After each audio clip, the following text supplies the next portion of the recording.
Hi అండి. ఎలా ఉన్నారు? అందరూ బాగున్నారా? నేనైతే చాలా బాగున్నానండి. ఇప్పుడు నేనైతే మీకు మునగాకు పప్పు చేసి చూపించాలనుకుంటున్నాను. దానికోసం మీకు కందిపప్పు, లేత కొబ్బరి, మునగాకు కావాలండి. ఈ ఆషాఢ మాసంలో మునగాకు తింటే చాలా మంచిదండి.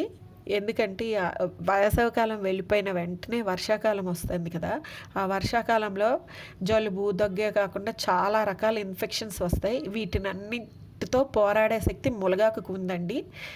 చెప్పాను కదా 300 రోగాలతో పోరాడుతుందని. షుగర్ కానీ, బీపీ కానీ, ఎటువంటి రోగాలైనా పెద్ద వయసు వచ్చేప్పటికి వచ్చే రోగాలను కూడా పోరాడుతూ ఉంటుందండి. ముందరగా పప్పు 20 నిమిషాలు నానబెట్టి ఉంచుకోవాలి. Welcome back to my channel Eshwari creations for all. ఇప్పుడు ముందుగా చెప్పినట్టుగా మీకు ఈ పప్పుని 20 నిమిషాలు నానబెట్టుకొని దాంట్లో కాస్త నూనె వేసి 80% ఉడికించుకోవాలి. ఈ లోపల నేను మునగాకు బాగు చేసి పెట్టుకొని ఆరబెట్టాను. దాన్ని సన్నగా తరిగి పెట్టుకోవాలండి. ఆకుపళంగా కాకుండా ఇలా సన్నగా తరగడం మూలన మునగాకులో ఉండే ఫ్లేవర్ అంతా మనం వండుకునే పప్పులోకి పడుతుంది. చూస్తున్నారు కదండి, అలా సన్నగా చేసుకోవాలి. చేసుకుంటే కనుక పప్పులోకి పడుతుంది, చేదు ఉండదు. తర్వాత లేత కొబ్బరి తీసుకుని దాన్ని ముక్కలుగా చేసి గ్రైండ్ చేసి పెట్టుకోవాలి. మునగాకు కొబ్బరి వేస్తే చాలా బాగుంటుంది. ఇప్పుడు పప్పు ఉడికించేటప్పుడు పైన ఇలాగ నురగ కడుతుంది కదండి, ఆ నురగంతా తీసేయండి. ఆ నురగ ఉండటం వలన పప్పు రుచి బాగోదు. నేనైతే ఇలాగే తీసేసి చేస్తానండి.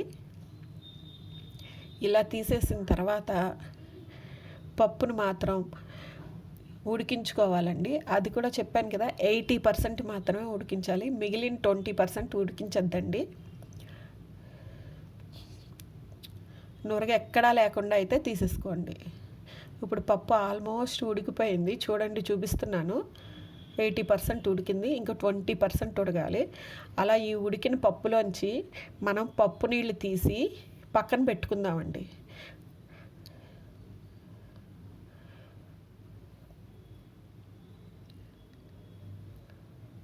అదిగో చూడండి, చూపిస్తున్నాను. అలా పప్పు నీళ్ళు తీసి పక్కన పెట్టుకోవాలి. ఇవి బలమైన ఆహారం అండి పిల్లలకి. చూసారు కదండి, పప్పు ఎక్కడా కూడా అతుక్కోకుండా వచ్చింది. ఇలాగే ఉడికించుకోవాలి. ఇలా ఉడికించుకుంటేనే పప్పు కూరకి రుచి బాగుంటుంది, ముద్దగా అయితే బాగోదు. ఇప్పుడు దీంట్లోకి పోపు కోసం ఆవాలు, జీలకర్ర, మినప్పప్పు వేసి వేయిస్తున్నాను. దాంట్లోనే ఎండుమిరపకాయ కూడా వేసానండి. కొంచెం ఇంగువ కూడా వేసి తర్వాత కరివేపాకు వేసి వేయిస్తున్నానండి. ఇది బాగా వేగిన తర్వాత ఈ పోపు దీంట్లోకి కొంచెం పప్పులోకి తీసేసుకున్నానండి. పప్పు నీళ్ళలోకి. తర్వాత మునగాకు తీసుకొని వేస్తున్నానండి.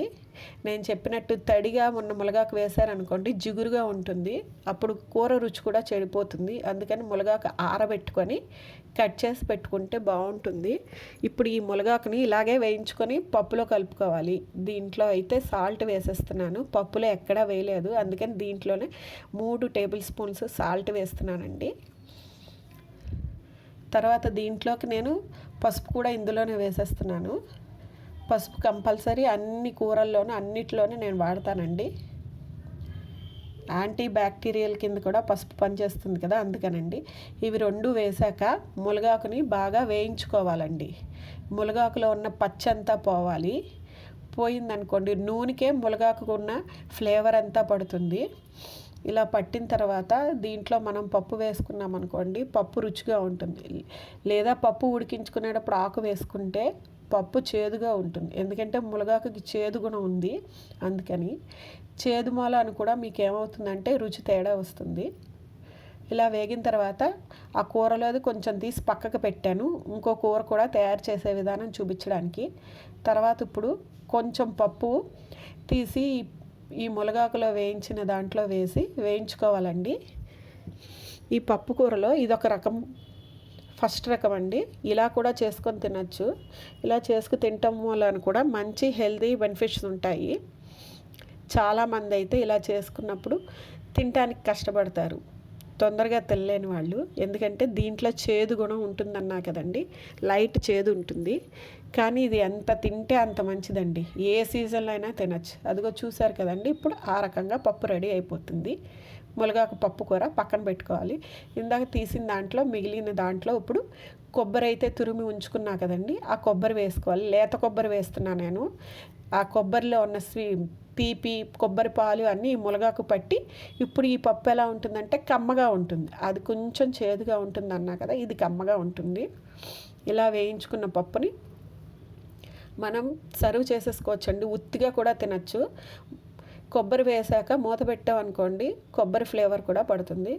ఇందాక చూపించినట్టు పప్పు నీళ్ళు తీసి పక్కన పెట్టా కదండి, దాంట్లో మనం కాస్త పప్పు వేసి, ముందుగా పోపు కూడా పక్కన తీసి పెట్టాను కదండి, అది కూడా వేసి, కొంచెం దానికి రుచికి సరిపడ్డ సాల్ట్ కూడా వేసి ఒకసారి కలుపుకోవాలండి. దీంట్లోకి ఈ రెండే కాకుండా కొంచెం చింతపండు జ్యూస్ కూడా తీసి వేసామనుకోండి ఈ పప్పు నీళ్ళకి చాలా మంచి రుచి వస్తుందండి. ఈ పప్పు నీళ్ళు కనుక పిల్లలకి పట్టించారనుకోండి మంచి హెల్దీగా కూడా ఉంటారు వాళ్ళు.